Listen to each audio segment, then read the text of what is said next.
même s'il y a réchauffement climatique. Je n'ai pas, moi, la capacité de l'analyser. Je vous dis très franchement. Sur cette question, je suis dubitatif. Admettons qu'il y ait réchauffement climatique. Admettons. Est-ce qu'il est lié à la fameuse effet de serre, du carbone, ou est-ce qu'il est lié tout simplement au cycle de la Terre, du Soleil, etc. Je n'en sais rien. Les ballons-sondes qu'on envoie dans l'atmosphère depuis les années 1970, pour mesurer la température de la stratosphère, montrent depuis le début des relevés une température qui baisse dans la stratosphère. Ce qui est la marque irréfutable du fait que le réchauffement que nous observons depuis l'après-guerre, c'est bien la marque de l'homme. C'est juste pas possible que ce soit le Soleil, parce que si c'était le Soleil, l'augmentation de la puissance solaire nous enverrait aussi plus d'ultraviolets solaires. Et ces ultraviolets qui sont, eux, interceptés par l'ozone de la haute atmosphère, s'il y en a plus, la haute atmosphère chauffe. Donc si c'est le Soleil qui augmente sa puissance, la haute atmosphère chauffe.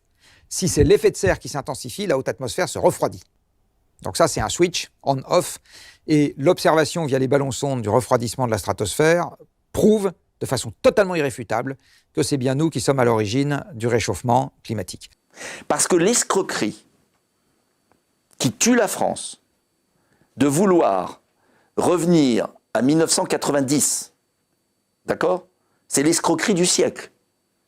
Puisqu'en 90, sur la base de la ligne de départ, nous avions déjà l'électricité nucléaire. D'accord? Donc ça veut dire que on demande à la France un effort, les moins 55% de gaz à effet de serre, par rapport à 1990. Vous êtes bien d'accord?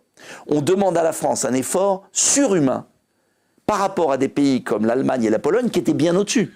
Il faut dire aux Français la vérité. Nous sommes le pays le plus exemplaire en matière de gaz à effet de serre. Admettons que tout ça existe, et que ce ne soit pas une foutaise intégrale. Admettons. J'ai entendu 3 fois de suite la même semaine, et c'était la première fois où la France ne pèse que 1% des émissions de gaz à effet de serre dans le monde. Classique. Ça, c'est classique. Où notre mix électrique est déjà décarboné, pourquoi devrions-nous faire quelque chose? Ou non, nous, l'agriculture chez nous ne contribue pas au réchauffement climatique. Voilà, c'est 3 exemples. Mais du coup, c'est important d'avoir très vite une capacité à montrer que ce sont des représentations fausses. Donc par exemple, sur la France, y a ses émissions territoriales et ses importations, les émissions de gaz à effet de serre d'empreinte par personne qui restent très élevées, de l'ordre de 8 à 10 tonnes par personne et par an, quand on prend en compte tous les échanges internationaux. Donc ça, c'est important de répondre rapidement. Et puis le fait que quand on fait la somme de tous les pays qui sont moins de 2% des émissions mondiales, c'est la majorité. Donc bien sûr, la Chine et les États-Unis pèsent lourdement, mais l'ensemble des autres également. Après, il y a souvent une confusion électricité-énergie. Donc nous, on a plus de la moitié de notre consommation d'énergie qui provient des énergies fossiles, que d'ailleurs on importe de pays qui ne respectent pas nécessairement les mêmes valeurs, les mêmes visions du monde, le respect des frontières, des droits humains. Et donc la question climat, c'est pas simplement une question climat, c'est aussi une question d'indépendance, de souveraineté énergétique. Et c'est aussi important de montrer parfois les impostures sur des discours qui mettent en avant la souveraineté ou la protection, mais qui en réalité sont des discours d'asservissement sur la dépendance à d'autres pays, sur l'approvisionnement en énergie fossile, ou qui mettent la tête dans le sable par rapport aux choix difficiles qui doivent être faits pour construire une adaptation dans un climat qui se réchauffe, qui est essentiel pour protéger les biens, les entreprises, les ménages, les activités économiques, et puis les écosystèmes auxquels on tient. Première décision, tiens, si j'arrive au pouvoir, les 40 milliards pour la transition écologique, on arrête. Et on attend que les Allemands soient à notre niveau. Et là, on reprendra ensemble dans la joie et le bonheur, dans 30 ans. Et ces 40 milliards, déjà, ils seront plus endettés. Premier point. Fini. Oui, mais on arrête d'escroquer les Français là-dessus. Les ZFE à la con, les DPE à la con. Mais c'est pas possible d'être aussi bête. C'est du suicide français. Avec un chiffre qui est très important, c'est celui des 36 millions de logements dont on dispose en France. Il faut savoir que la moitié de ces 36 millions de logements dépendent encore des énergies fossiles pour leur chauffage aujourd'hui, et que ces logements, ils se renouvellent avec un rythme très faible. Ça veut dire ça, que 75% du bâti de 2050, il est déjà là, que la majorité des logements qui sont aujourd'hui construits, ils seront encore occupés en 2050.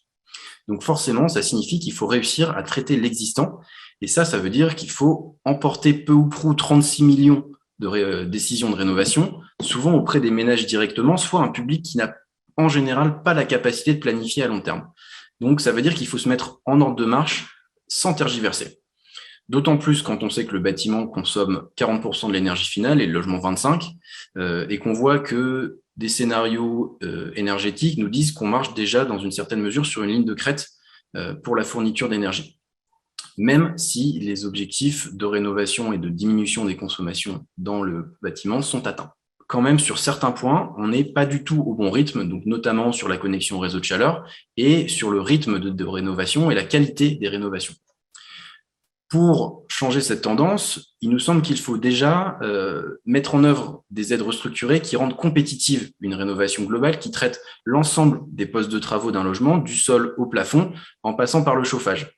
Et que tout ça se fasse en 1 à 3 fois, en regroupant les gestes de travaux, ce qui n'est pas ce qui se fait aujourd'hui. Il faut que ces aides, elles permettent à tous, y compris les plus modestes, de réaliser ces travaux.